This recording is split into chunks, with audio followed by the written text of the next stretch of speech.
Every motorcycle review talks about horsepower, 0 to 60 times, top speed, quarter-mile runs. But almost no one talks about control, because here's the uncomfortable truth. Speed is easy to build. Stability is not. Some motorcycles weren't dangerous because they were fast. They were dangerous because the technology around them wasn't ready for that speed. Poor chassis design, weak brakes, unstable suspension, unpredictable power delivery. So today, we're breaking down 12 motorcycles that pushed performance beyond what their engineering could safely handle. This isn't about fear, it's about understanding how motorcycle design evolved, sometimes the hard way. Let's start. Number 12, Meiko 685. If street bikes scare you, wait until you meet the Meiko 685, a 684 cubic centimeters two-stroke, around 80 horsepower, just over 100 kilograms. That power-to-weight ratio was insane for its time. The power band was narrow and explosive, hit the throttle wrong,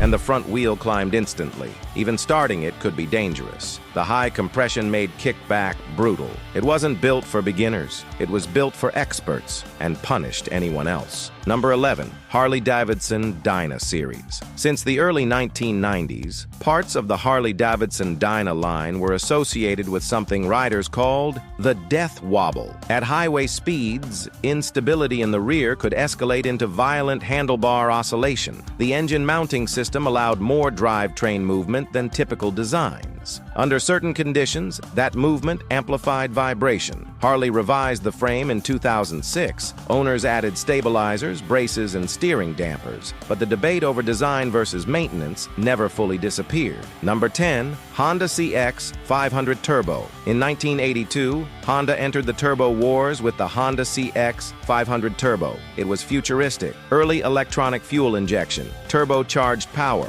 cutting-edge tech. But early turbocharging came with a problem. Lag. Twist the throttle, nothing happens. Then suddenly, boost hits. Cold starts were rough. Throttle response could feel jerky, and maintenance was complex. Even minor internal repairs required major engine disassembly. Honda replaced it quickly with the 650 Turbo. Innovation moved fast, but technology hadn't fully caught up. Number 9, Kawasaki GPZ 750 Turbo. Then came Kawasaki with the Kawasaki GPZ 750 Turbo. More boost, more power, more drama. The turbo lag was severe. Mid-corner throttle inputs could result in a sudden surge that unsettled the chassis. Insurance companies noticed. Turbo bikes gained a reputation for being unpredictable. Production lasted just 2 years. Factory turbocharging would disappear for decades. Number 8, Suzuki GSXR 1100. The early 1990s Suzuki GSXR 1100 was brutally fast, over 150 horsepower, but its older double cradle frame struggled to handle the output.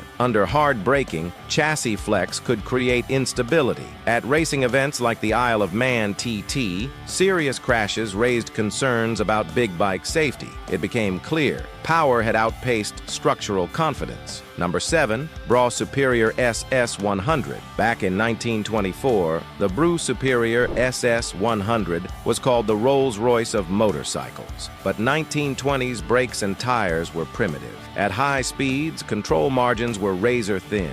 Its most famous owner, T.E. Lawrence, died in 1935 after crashing one. That tragedy helped inspire early research into motorcycle helmets, ultimately saving countless lives. Sometimes danger forces progress. Number 6, Harley-Davidson V-Rod. When Harley-Davidson introduced the Harley-Davidson V-Rod, it was clear this wasn't a traditional cruiser. This was Harley stepping into modern performance. The Revolution engine, developed with Porsche, was liquid-cooled, high-revving, and far more aggressive than anything the company had built before. In a straight line, the V-Rod was brutally quick. It looked muscular. It sounded mean. But the concerns weren't about speed. They were about systems. Certain 2008 to 2011 ABS-equipped models were recalled due to potential brake issues if maintenance intervals weren't followed precisely. Brake fluid contamination could affect internal ABS components over time. That doesn't mean every V-Rod was unsafe, but it highlighted something important. Modern performance bikes rely heavily on proper maintenance. When technology becomes more complex, small oversights can create big consequences. The V-Rod wasn't reckless, it was demanding, and demanding machines require disciplined ownership. Number 5. Yamaha VMAX. When Yamaha released the Yamaha VMAX in 1985, it changed the definition of a cruiser overnight. V4 engine, V-boost induction system, massive straight-line acceleration. The VMAX wasn't built to carve corners. It was built to dominate drag strips. The issue? Its chassis and braking system weren't fully matched to its acceleration potential. At high speeds, the suspension could feel soft. In aggressive riding, stability wasn't razor-sharp, and early braking performance didn't inspire full confidence relative to its power. Many owners upgraded brakes and suspension components. Still, the VMAX became legendary, because sometimes a motorcycle becomes iconic not because it's perfect, but because it's unforgettable. Number 4. Suzuki TM400 Cyclone.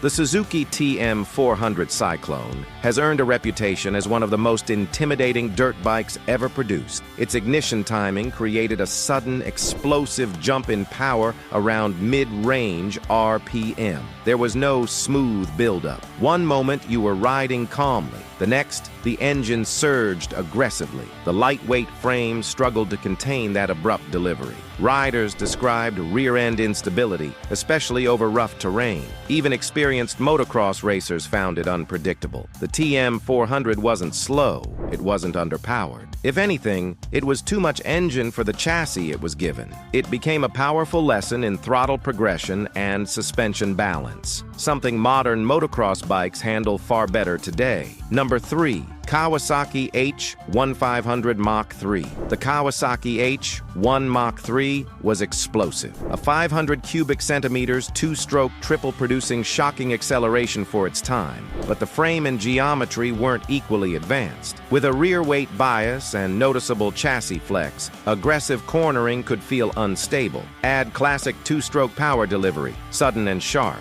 and mid-corner throttle inputs required serious skill. Early braking systems also struggled to match the engine's performance. The H1 became famous for one thing: it demanded respect.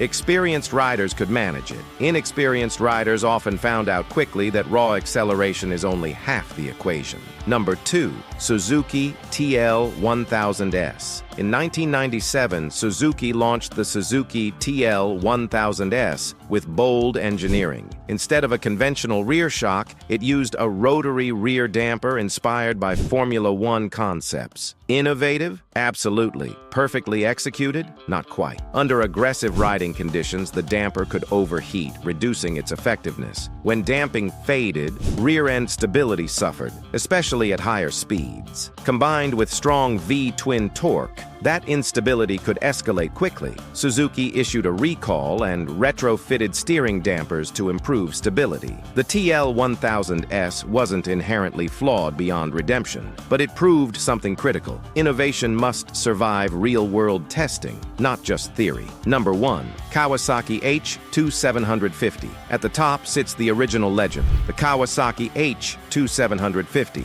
a 750 cubic centimeter two-stroke, producing incredible acceleration for the early 1970s. It could exceed 120 miles per hour, shocking for its era. But here's the imbalance. The engine was ahead of its time. The chassis wasn't. Frame rigidity was limited. High-speed stability could feel nervous. Early braking systems struggled relative to its power. The H2 became known as a widow-maker, not because it was evil, but because it represented a moment in history where engine development outpaced structural and braking technology. Kawasaki attempted improvements in later models, including longer swing arms and refinements, but the reputation had already been sealed. These bikes weren't evil. They were ambitious, they pushed boundaries, and sometimes they pushed too far. But because of them, frames became stiffer, brakes became stronger, suspension became smarter, safety technology evolved. Modern performance bikes are safer not because they're slower, but because engineering finally learned to balance power with control.